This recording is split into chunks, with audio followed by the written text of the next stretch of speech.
আসসালামু আলাইকুম ওয়া রাহমাতুল্লাহি ওয়া বারাকাতুহু। বিসমিল্লাহির রহমানির রহিম। ইন্নাল্লাযীনা আমানু আকিমুস সালাতা ওয়া আতুজ যাকাত। সূরার নাম সূরা বাকারা, আয়াত নম্বর 277। এই আয়াতে মহান আল্লাহ পাক রব্বুল আলামিন বলেছেন, নিশ্চয় যাহারা ঈমান আনিয়াছ তাদেরকে আল্লাহ বলছেন তোমরা পরিশুদ্ধ হও, সালাত কায়েম করো। মানে সালাত কায়েম করতে গেলে পরিশুদ্ধ হতে হবে, কারণ এই আয়াতে জাকাতের কথা বলা হয়েছে। জাকাত মানে এখানে ধান চাল টাকা পয়সার দান করা, জাকাতের কথা এখানে বলা হয় নাই। তাহলে একটা আয়াত যে সালাত কায়েম করতে হলে পরিশুদ্ধ হতে হবে বা পবিত্রতা গ্রহণ করতে হবে, পবিত্র হতে হবে, পরিশুদ্ধ হতে হবে, তারপরে সালাত কায়েম করতে হবে। কারণ সালাত কায়েম করতে হলে অশুদ্ধ অবস্থায় সালাত কায়েম হয় না। সালাতের আমাদেরকে দাঁড়াইতে হলে পরিশুদ্ধ আত্মা নিয়ে আমাদেরকে সালাতের মধ্যে দণ্ডায়মান হতে হবে। তাহলে এই আয়াতে প্রথমে বলা হয়েছে ঈমানদারকে হুকুম করেছে। কি হুকুম করেছে? সালাত, তারপর জাকাত। তাহলে কোনো ব্যক্তি ওয়াজের মাধ্যমে বলে থাকেন যে কাল কিয়ামতে হাসরের মাঠে মহান আল্লাহ পাক রব্বুল আলামিন সালাতের হিসাব আগে গ্রহণ করবে। কিন্তু কুরআন কি বলছে? যদিও হয়তো তারা একটা উদ্ধৃতি দিচ্ছে, সেই উদ্ধৃতিটা হচ্ছে দেখা যাচ্ছে কোনো একটা হাদিস থেকে, কিন্তু কুরআন সরাসরি বলছে নিশ্চয় যাহারা ঈমান আনিয়াছ আমানু, তাহাদেরকে বলছে। এই যে আমানু, এই আমানু একটা শব্দ। এই আমানু শব্দের মধ্যে 4টি আরবি অক্ষর আছে। 4টি আরবি অক্ষরটা কি? আরবি জবর আ, মিম জবর মা, নু ওয়াপেস নু, আ মা নু। মান্য কন্যাওয়ালা। কি মান্য? আলিফ মিম নু ওয়া, এটা নেরামাতা আরবি। আলিফ মিম নু ওয়া যারা মান্য করিয়াছ তাদেরকে বলছি। তাহলে আলিফ মিম নু ওয়া এর অর্থটা কি হতে পারে? আলিফে আল্লাহ, মিমে মোহাম্মদ, নুতে নবী সকল, ওয়াতে অলি। অলির কাজ কি? অলির কাজ হলো প্রথমে নবীদের সঙ্গে সম্পর্ক করে দেওয়া। কারণ অলিরা নিজে থেকে তারা জীবন ধারণ করতে পারে না, নিজে ইচ্ছামতো পথ চলতে পারে না। তা কী করে? নবীদের জীবনকে তারা অনুসরণ করে। নবীদের জীবনকে অনুসরণ করে যারা জীবন চালায় তারাই হবে প্রকৃতপক্ষে অলি। আর সেই সমস্ত নবীদের নবী হলেন মুহাম্মদ মুস্তাফা সাল্লাল্লাহু তাআলা আলাইহি ওয়াসাল্লাম। তিনি হলেন সমস্ত নবীদের নবী। তাহলে অলি পথ দেখিয়ে দিল সমস্ত নবীদের। আর নবীদের নবী, যিনি নবীদের গুরু, নবীদের মাস্টার, মুহাম্মদ মুস্তাফা সাল্লাল্লাহু তাআলা আলাইহি সাল্লাম। যে মুহাম্মদ মুস্তাফা সাল্লাল্লাহু তাআলা আলাইহি সাল্লাম তিনি হলেন আল্লাহর পেয়ারা হাবিব নবী মুহাম্মদ মুস্তাফা সাল্লাল্লাহু তাআলা আলাইহি সাল্লাম।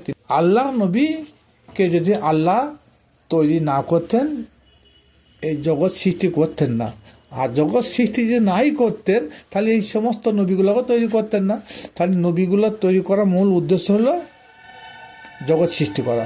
কারণ এক একটা নবীর কাজ ছিল এক একটা জাতিকে হেদায়েত দেওয়ার জন্য। তাহলে সেই সমস্ত নবী হলো মোহাম্মদ মুস্তাফা সাল্লাল্লাহু তাআলা আলাইহি সাল্লাম। আর মোহাম্মদ মুস্তাফা তিনি হলেন আল্লাহর মনোনীত নবী।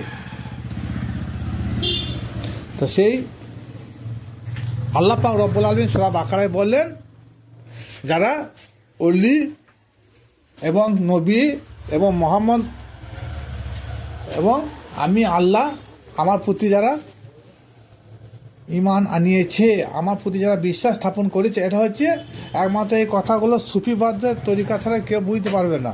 কারণ যদি কেউ তরিকার বহির্ভূত লোক হয় তেনারা বুঝতেই পারবেন না, আর বোঝার চেষ্টাও করবে না। সুতরাং এগুলো হলো হাকিকি কথা। আর জাহিরি অনেকে বলবে আল্লাহর প্রতি ঈমান আনো, রসুলের প্রতি ঈমান আনো, আল্লাহর কিতাবের প্রতি ঈমান আনো, সমস্ত ফেরেশতাদের প্রতি ঈমান আনো। কিন্তু আল্লাহ পাক রব্বুল আলামিন এই যে আমানু শব্দটা এখানে লিখেছেন, এই আমানুর হাকিকত হলো এইটা, ওলি থেকে নবী, নবী থেকে নবীদের নবী হলেন মোহাম্মদ, মোহাম্মদের মাথা তাজ, মোহাম্মদের স্রষ্টা হলেন স্বয়ং আল্লাহ পাক রব্বুল আলামিন। তিনি আল্লাহর মনোনীত নবী। সেই নবীকে তৈরি না করলে সপ্তম জমিন ও আসমানের বরাবর যত কিছু আছে আল্লাহ পাক রব্বুল আলামিন তিনি কিছুই সৃষ্টি করতেন না। তাহলে এই হলো আমানুর মূল উদ্দেশ্য। এরপরে সালাত। তাহলে সালাত কায়েম করতে হলে আমাকে প্রথম ঈমান আনতে হবে। ঈমান আনার পর আমাকে আত্মশুদ্ধি হতে হবে। আত্মশুদ্ধির পর আমাকে সালাতে দাঁড়াইতে হবে। এই হলো সূরা বাকারা 277 নম্বর আয়াতে সংক্ষিপ্ত বর্ণনা। এটাকে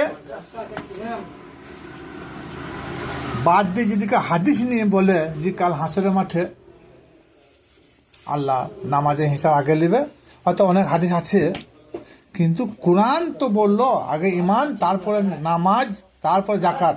তাহলে নামাজ কায়েম করতে হলে আগে আমাকে পরিশুদ্ধ আত্মা। তাই পরিশুদ্ধ আত্মা কী করে হবে? এই আবে জমজম পানিতে গোসল করলেও পরিশুদ্ধ হওয়া যাবে না, অজু করলেও পবিত্র হওয়া যাবে না, সুন্দর পোশাক পরিচ্ছদ পরলেও পবিত্র হওয়া যাবে না, নামি দামি আতর ব্যবহার করলেও পবিত্র হওয়া যাবে না। পবিত্র না হওয়া মূল কারণ হলো আমাদের দেহের মধ্যে যে কামনা বাসনা, যে লোভ, মদ, মাহ, মাৎসর্য, হিংসা, নিন্দা, এই রিপুগুলো রয়েছে। এই রিপুগুলো যতক্ষণ আমাদের মধ্যে বিরাজমান থাকবে ততক্ষণ আমরা হাজারো যদি ওই আবে জমজম পানিতে গোসল করি, গঙ্গা পানিতেও যদি গোসল করি, তাহলে পবিত্র হতে পারবো না বা পরিশুদ্ধ হওয়া যাবে না। পরিশুদ্ধ আত্মা গ্রহণ করতে হলে এক কথায় আপনাকে আমাকে খান্নাস মুক্ত হতে হবে। খান্নাস মুক্ত যদি আমরা হতে না পারি তাহলে কোনো ইবাদত বন্দিং আল্লাহ দরবারে কবুল হবে না। ওই খান্নাস মুক্ত হতে হলে একজন মাথা নতকারীর ব্যক্তির কাছে গিয়ে আমাকে মাথা নত করতে হবে। কারণ তিনি যেখানে মাথা নত করেছেন এই ব্যাপারে সূরা বাকারার একটা আয়াত আছে, হে ইমানদার বিশ্বাসীরা তোমরা সালাত কায়েম করো, মাথা নত করো, আর সিজদা করো। তাহলে এই যে সূরা বাকারার 43 নম্বর আয়াতে বলেছে যে তোমরা রুকুকারীদের সঙ্গে রুকু করো। তাহলে রুকুকারী কে আমাকে ভাবতে হবে। আমি যদি একজন ইমাম সাহেবের পেছনে যদি আমি রুকু করতে যাই, সে কারো কাছে কি মাথা নত করেছে? সে যদি কোনো ব্যক্তির কাছে মাথা নত করে তবে তো সে মাথা নতকারী হবে। আর সে মাথা নতকারীর কাছে মাথা নত করতে বলেছে। তাই এই মাথা নতকারীর মূল উদ্দেশ্য হলো যে আমাকে কোনো এক ব্যক্তির কাছে মাথা নত করতে হবে। সেই ব্যক্তি যেন অপর কোনো ব্যক্তির কাছে মাথা নত করে থাকে, তাহলে আমার কর্তব্য হলো সেই ব্যক্তির কাছে আমি মাথা নত করতে পারবো। আর আমি যার পেছনে মাথা নত করছি সে মাথা নত কারোর কাছে করেছে কি না জানার বিষয় আছে। সুতরাং এই মাথা নত এই মানে নামাজের মাথা নত নয়। তাই এরকম কোরআনের মধ্যে অজস্র রূপক ভাষা আছে। এগুলো জানার জন্যে যে কোনো পীরের খানকাতে হোক, দরবারে হোক, কোনো আশ্রমে হোক, এনাদের মধ্যে যারা খুব জ্ঞানী আছেন, উচ্চ শিক্ষার অর্জন করেছে, তাদের কাছে যাবেন, নিশ্চয় বুঝিয়ে দিতে পারবেন তিনি।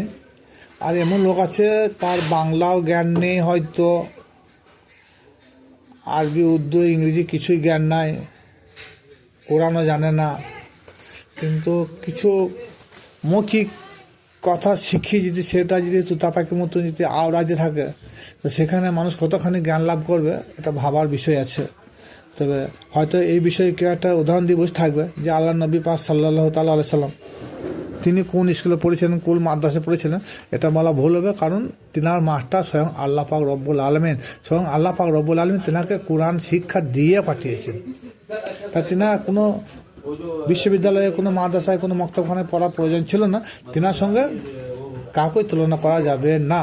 বর্তমান কোনো একজন আল্লাহর ওলি, একজন পীর মাসায়েক, তিনি যদি নিজেকে নাইবে রসুল বলে দাবি করে থাকেন, তাহলে কমসে কম তেনাকে কিছু পড়াশোনা লাগবে। কারণ শুরুতেই দ্বীন ইসলামের প্রচারের শুরুর দায়িত্ব কার প্রতি পড়েছিল? আল্লাহ নবীর উপরে নাজিল হয়েছিল। সেখানে কী বলেছিল আল্লাহ?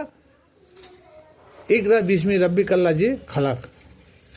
হে নবী, তুমি তোমার প্রভুর নামে পড়ো। এই যে পড়া শব্দটা এসেছে, তাহলে আমাকে কিছু জানতে হলে, বুঝতে হলে আমাকে পড়াশোনা করতে হবে। পড়ার ব্যাপারটা সর্বপ্রথম, যত কিছু কোরআনে যত আদেশ নিষেধ এসেছে, প্রথম হলো পড়ার ব্যাপারটা, পড়তে হবে। কারণ একটা পিয়ন যদি আপনার হাতে একটা চিঠি ধরিয়ে দেয়, সে চিঠি ধরে বসে থাকবেন? চিঠিতে কি লেখা আছে সেটা পড়তে হবে। তাহলে সে চিঠিটা পড়তে হবে, তার সারমর্মটা বুঝতে হবে। তারপরে যদি কিছু করণীয় থাকে করতে হবে, আর যদি কিছু বলার থাকে বলতে হবে। তাই কোরআনটা ওই রকম, সর্বপ্রথম আমাদেরকে পড়তে হবে। আল্লাহ পাক রব্বুল আলামিন কোথায় কি বলেছেন, কি করতে বলেছেন, কি নিষেধ করেছেন, কি আদেশ করেছেন, সেগুলো আমাদের একটা পর একটা পড়ার পর বুঝতে হবে, মানতে হবে এবং করতে হবে। এই পর্যন্তই। কারণ হাসর মাঠে কাল যে বিচার হবে, সর্বপ্রথমে ঈমান চাই, ঈমানের পর পরিশুদ্ধ হতে হবে, পরিশুদ্ধ হওয়ার পর সালাতে হিসাব পড়ে হবে। শেষকালে আর একটা কথা না বলে থাকতে পারলাম না। সূরা মারিজে সম্ভবত 39 নম্বর আয়াতে এইখানে বলেছে, যারা বীর্য হতে যারা তৈরি তারা নাপাক, আর নাপাক যা আছে তা কখনো জানা যাবে না। আল্লাহ পাক সরাসরি কথাটা বলে নাই, একটা ব্যাকফুটে কথাটা বলেছে, যারা বীর্য হতে তৈরি তারা কখনো জান্নাতে আসা করতে পারে না। তাহলে বীর্য হতে যারা তৈরি তারা নাপাক, তার নাপাক থেকে পাক পবিত্র হতে হলে একটা রাস্তা অবলম্বন করতে হবে। সেই নাপাক থেকে পাক হতে হলে নামাজের মাধ্যমে হবে না। কারণ নামাজ পড়তে হলে পাক পবিত্র হতে হবে। তার জন্যে আকিমুস সালাতে কথার পর জাকাতে কথাটা এসেছে। তাহলে জাকাত মানে হচ্ছে পবিত্রতা গ্রহণ করা বা পরিশুদ্ধ হওয়া, আত্মশুদ্ধ হওয়া। সুতরাং যারা বীর্য হতে যারা সৃষ্টি, আল্লাহ পাক এখানে চ্যালেঞ্জ দিয়েছে, কখনো না তারা জান্নাতে আশা করে কি করে। এটা যদি কোনো তরিকতের ভাই থাকেন তেনাদেরকে বোঝার জন্য এই কথাটা বললাম। আর যদি না বুঝতে পারেন আপন আপন গুরুর কাছে বোঝার চেষ্টা করবেন।